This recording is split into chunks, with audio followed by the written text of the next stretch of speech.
No doubt now. You are a blessing made flesh, the will of the goddess incarnate. It's really not that simple, Tirsa. But I guess it's close enough. I know the path ahead will be dangerous. To kill a metal devil sounds impossible, but I believe in you. Thank you.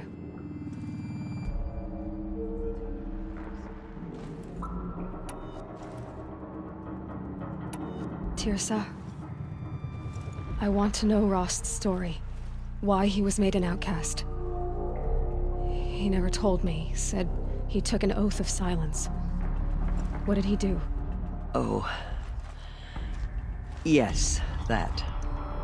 What crime did he commit? I will tell you if you wish. But it is a long story. Are you sure you want to hear it now? Of course I want to hear it. Tell me. Rost never committed any crime. He was an outcast by choice. What? What do you mean? Many years ago, before the derangement, before the Red Raids, a band of murderous outlanders, 12 in number, struck without warning. At Mother's Vigil, they took hostages, and then pressed on, headed for Devil's Thirst.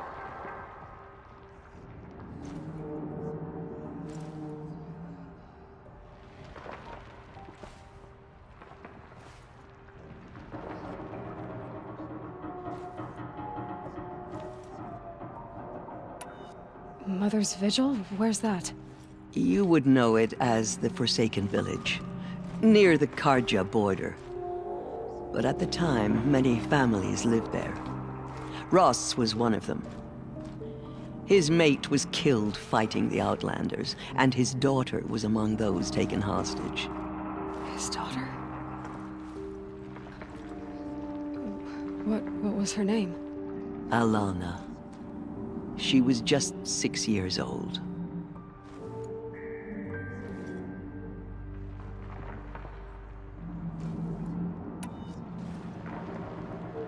Nora Braves couldn't stop 12 Outlanders? Or rescue the hostages? It was quite impossible.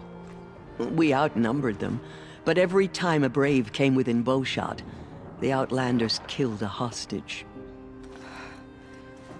What did they come here to do? That was never discovered. We couldn't track closely enough to observe them. We know they camped beyond Devil's Thirst for 2 days. There were reports of strange noises. And then, as suddenly as they came, the Outlanders made their way back to the border and disappeared. What happened to Rost's daughter? She was killed? Rost was one of the Braves who tracked the Outlanders, keeping his distance. There were 6 hostages still alive when they reached the border, Alana among them. Rather than release them, the Outlanders slit their throats and left the corpses just across the border, mocking us. Why? Cruelty.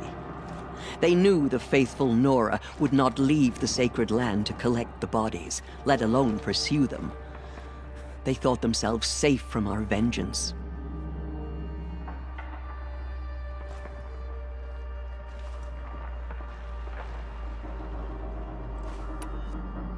Are you saying that Rost went after them? That he became an exile? No. Rost was beside himself with grief, but even so, he would never have broken taboo. Then what did he do? He called upon the most terrible and secret rite of the Nora tribe.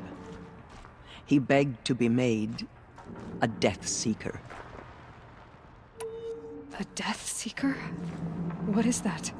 One who dies to go seeking, and in seeking, brings death to others. The ritual drags the spirit from one's body, releasing it to All Mother's care. The heart beats, the mind thinks, but the spirit has moved on. I don't understand. Rost went after the Outlanders, but his spirit never left. It remained here with All-Mother. He gathered the bodies of the slain and returned them. And then he set out in pursuit, not as an exile, but a weapon of vengeance. A barbed arrow shot from a bow, never to return. But Rost did return. Yes. A full year later, and terribly wounded. He collapsed at the border of the Sacred Land. A hunting party came upon him. He was delirious, in agony. By law, he should have died where he lay. But one of the hunters broke taboo, and reaching across the border, she dragged him to our side. Who was she? A brave who'd lost a mate and 2 sons to the very Outlanders that Rost pursued. So, Rost never finished his mission. To the contrary, he killed all 12. Tracked them to disparate places the world over, he said.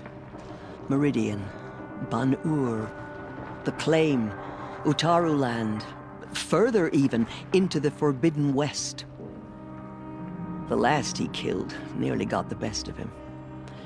Wounded, he stumbled and crawled back to us, hoping to die as close to the Sacred Land as he could.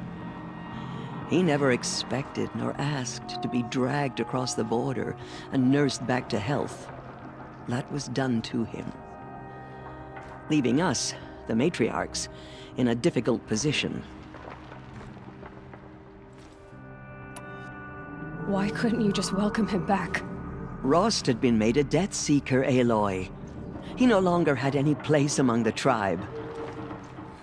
By law, he should have been driven back out. But we couldn't bring ourselves to do that, so we offered a compromise. You made him an outcast. Yes. We offered to do so on the condition he never speak to anyone of this exception. After all he did, all he suffered, to be declared an outcast was his reward. Rost was overjoyed. He never expected to live another day in the Sacred Land, let alone the embrace, so close to the goddess. He resolved to spend the rest of his days in solitude, and was happy to do so.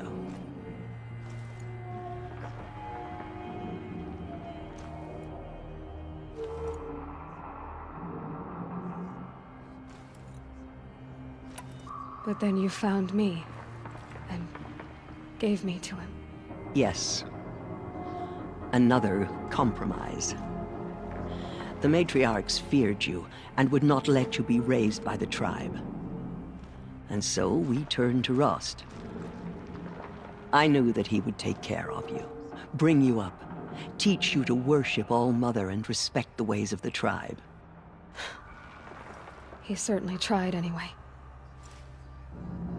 You took a man who'd lost his daughter and made him raise an infant girl? Doesn't that strike you as callous? I'm inclined to think the course of events has shown the wisdom of our choice. And I'm quite certain that from the moment he laid eyes on you, he saw you as a gift and never a burden. All right, Teersa, that's quite a story.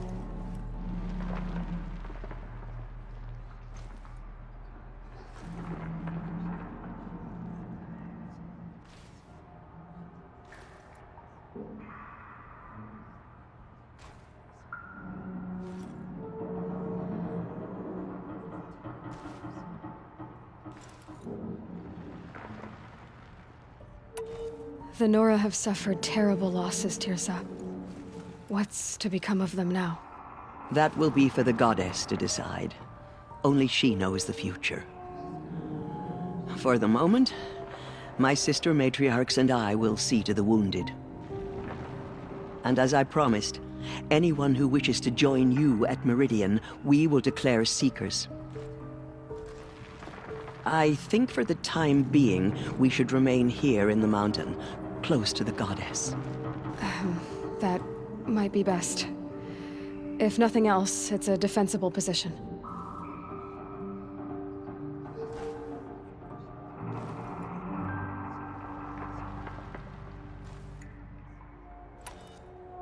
It's time for me to move on. I thank you for doing what you could to help me through the years, and for telling me Rost's story. I wish I could have done more. But I am just one woman. As am I. No need to sell ourselves short. Oh, thank you, Aloy. I will pray for you. Okay, I guess it can't hurt. She went into All Mother Mountain and was anointed by the goddess herself.